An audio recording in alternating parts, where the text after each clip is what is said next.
Olgu see näide sellest, et meid ühendab palju rohkem eestlasi ja neid, kes kodus räägivad teist keelt kui eraldab.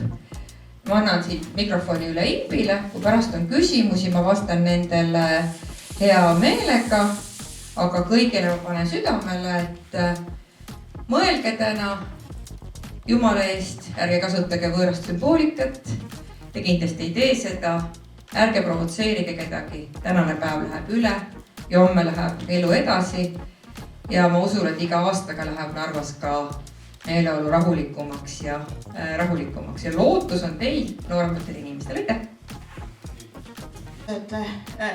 Et see, kas me leiame ühise keele, selles mõttes ma olen jälle väga positiivne, kui meile antakse vabadust. Ja ma räägin teile kõigepealt ühe loo. Umbes 10 aastat tagasi ilmus mul raamat vene keelde tõlgituna. Selle ma kingin pärast Alekseile, võib-olla Andreile, vabandust, mul tuli Aleksei meelde. See on tõrjutud mälestused, võib-olla see on teie kooli raamatukogudes ka ja aitäh Irene, aitäh selle projekti kaudu, haridusministeeriumi projekti kaudu, see sai vene keelde.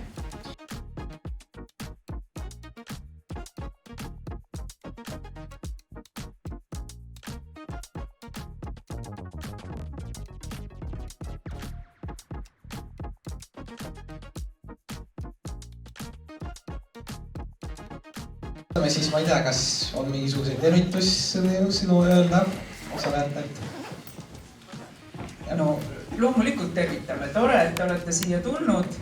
Euroopa päev on selline päev, kus ma arvan, et me mõtleme nii või teisiti väljapoole oma kodu, väljapoole oma linna, väljapoole oma riiki. Aga ma olen hästi nõus sellega, mida Katri Raik siin juba ütles ja mida kinnitavad kõik uuringud, et kui me eelkõige armastame oma kodu, kui me eelkõige armastame oma kodukohta, et siis sealt algab armastus meie riigi, armastus maailma vastu ja üldse selline elamise rõõmus olek.